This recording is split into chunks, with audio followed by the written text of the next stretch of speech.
So, my name is Stacey. Hi, Stacey. Hello.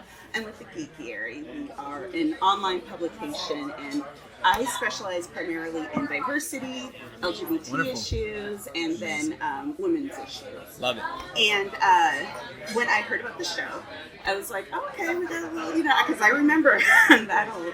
I remember the original Party of Five. And when I heard about the remake, I was like, okay, how are they going to do this? And then how are they going to make it different? Do you have experience with the original Party of Five? And when you kind of heard about the opportunity, what was your thought process going into it? I had never really heard of the Party of Five prior to booking the show. Other than that, no. I think Niko and Emily and Elle have gone back and watched the series, the original, but I have not. Oh, really? Yeah. That's a slog. God bless. It's very dated. Yeah. I don't know that it holds up. I've heard great things about Oh, it. no, it's fun. It's very fun. It's very good. But yeah, I think Matthew Shepard has a mullet. There's like a lot going on. See, I tried to grow a mullet prior to season 1, but they were like, cut They were that like, shit. no, we Yeah, don't no. do that. We don't need it. Yeah. Yeah, no. Me and Emily watched it a little bit. Did you? What were your so the characters that you're kind of emulating in a way, you're I guess doppelganger in a way. Yeah. Did you take anything like from that character in terms of their persona when crafting your own characters? To be honest, not really. Just because it was a different, a totally different character. Obviously, same circumstances in a way, and definitely got a feel of like, okay, yeah, I see Beto in Bailey a lot, but it didn't really influence me in any way. Although Scott Wolf did amazing in it. Yeah, very good. How about you? I agree. It was something that, in terms of, did we take anything from it? Not really. And I think I speak for all of us when I say that, because, especially Brandon, because he just didn't watch it at all. But I think it's such a completely new premise. It's a completely new family, very different characters, which is something that allows us to tell our own story, so we don't really feel the need to embody anything from the original show, other than the fact that our parents were separated. Exactly. Yeah, just in a different way. Yeah. So, in the pilot episode, which I watched and I loved, and you guys did a fantastic job. I was intrigued, and I was like, I want to watch more, but I have to work tomorrow. And I can't wait to see more of it. There's kind of the conversation when Mama and Papi are being, taken away and put on the bus, and your character, Lucia, she goes up and she's just like, they're people too, and that kind of thing, and he says, show them who we are, and we don't care who they are, In general, what side of that line do each of you fall on? Is it more about kind of showing the dignity, or is it more about kind of raising hell about it and being like, we're mad and this has got to change? Or do you find that there's a good middle ground? You mean in real life or characters? In real life. Okay, I think for me in real life, I try to find that middle ground and that balance. Obviously, I mean, my character Lucia, she sometimes is a little rebellious, which I think is where we're very different. But overall, I have a very strong opinion about very many things that I feel very passionate about. So I try to voice my opinion, but I think just in a calm way, because at the end of the day, obviously with aggressiveness and too much violence, nothing ever really goes right, in my opinion. So I definitely... I feel very strongly about a lot of things that are happening in this world, but I try to voice things and stand up for things in a very calm and peaceful manner, because I think it helps me get my point across more, rather than me being aggressive about it. I agree. I think anytime that you can have a conversation with someone, even if they have opposing views than you, just the fact that you're having the conversation and you're able to sit down with them, I think that's a huge win-win for both parties. And no matter what political side I stand on, I think that anytime that I can sit down in a room with people who agree to disagree, I think that's a beautiful thing, because nowadays, like Emily said, you don't get anywhere with aggression and whatnot, But then again, but it's so easy to just throw up your middle fingers and say whatever, But it's I think it takes a bigger person to kind of sit down and approach something with poise. Right. Yeah. Who's to say you can't argue without maintaining dignity, Very good. I love that. So, one of the special things about Party of Five is it is about a Mexican-American family. And one of the kind of distressing things about American TV is we don't have a lot of shows about Mexican-American families.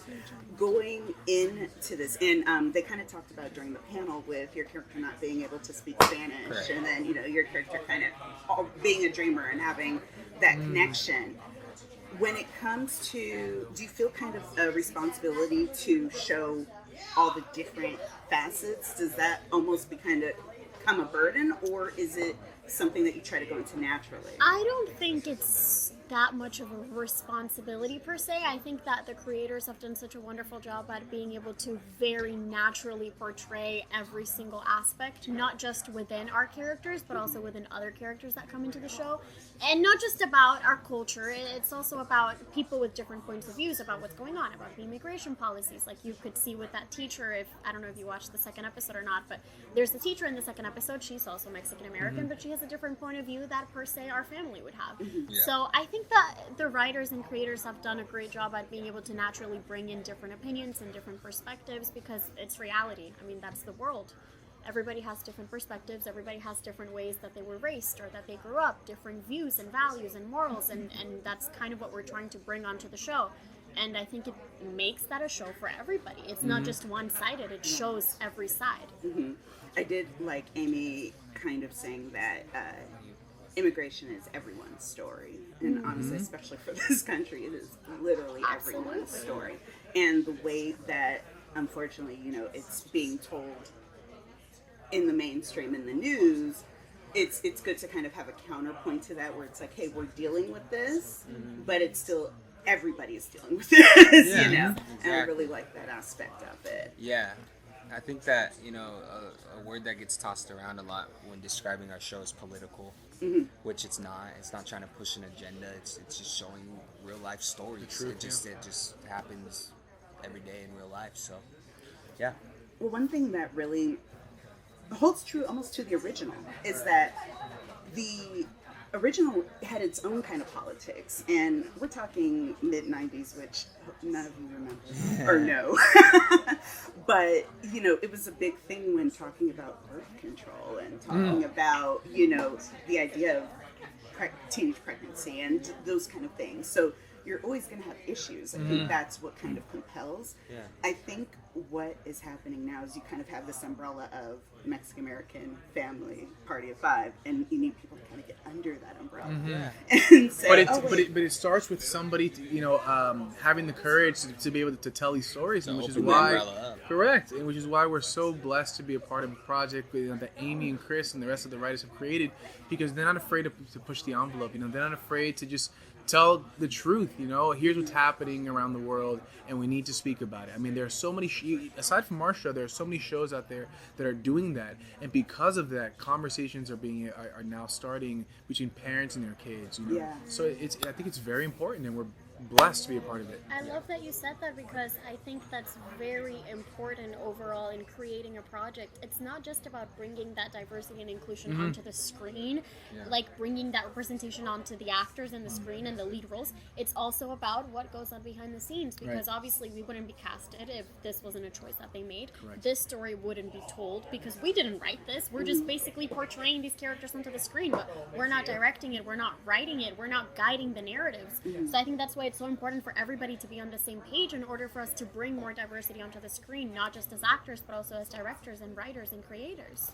Have you found, have there been elements that you've wanted to add kind of personally to your character? And have you had that conversation kind of with the writers, just little things like, hey, I can do this, I'd like this to be a part of it? You know what?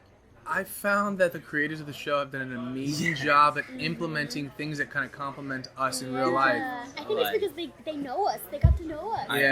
Know us so well. We had that long period in between the pilot that they were able to kind of take us out and get to know us, that I feel like they, in a way, wrote for us. They did, yeah, and I feel like we all relate to our characters at such a crazy level that, I don't know for you guys, but for me, when I was auditioning, I was like, this kid is me at his age. So, and then just the more they got to know us, like Brandon said, I'd reread the script and be like, this is like dead off me. But which made it so much easier, but also fun in a way, just simple. And they've also created such a wonderful open space for us to be able to bring in our own choices. Yes, when- stay safe. Yeah, it's a very safe space where if we want to say something, we can say it. We can have open adult conversations about what's going on, about the scene. If we don't feel right about something, same with the directors, you know? So I think creating that space in a workplace is very important.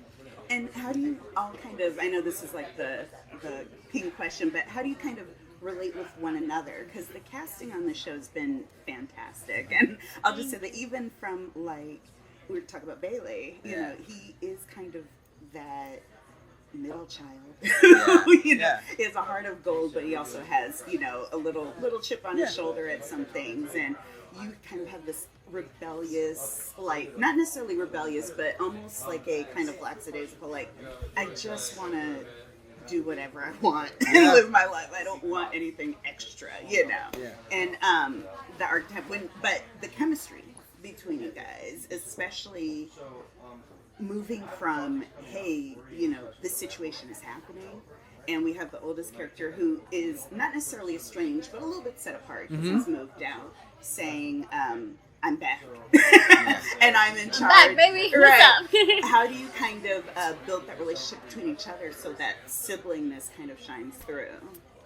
We didn't do like a team Right. bonding No exercises. Right. No, it just really happened organically and naturally. I mean, the more we got to know each other, the more we just connected with each other and were able to relate to each other. And then, you know, throughout time, we were calling each other for real life problems. Hey man, what do you think about this? You know, and I have this problem. Can you help me? Can you just be a voice? You know, a voice to listen. So it just happened naturally. I have honestly gotten some of the best advice from these two right here. So.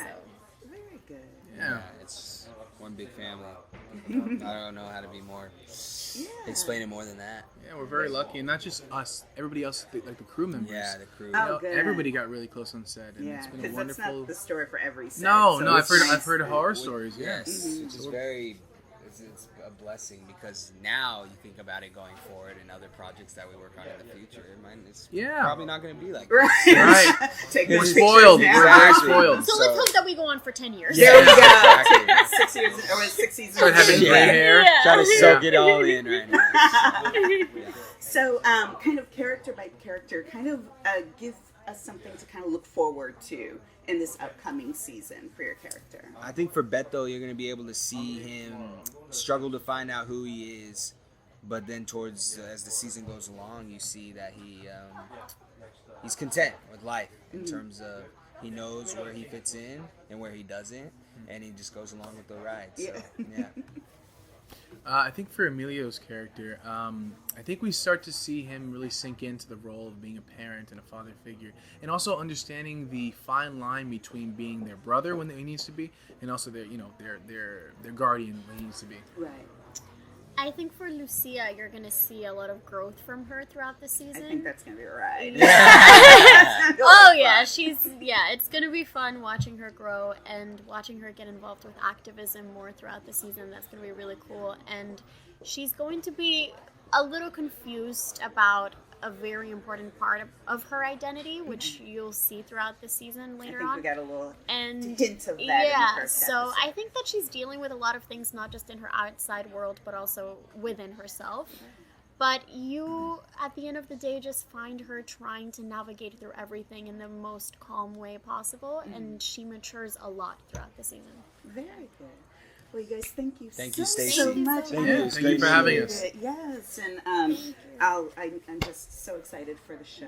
Thank you. I Thank wish you you guys so nothing but the best. Thank you. Appreciate it. Thank you so Thank much. you. Now go enjoy your kale salad.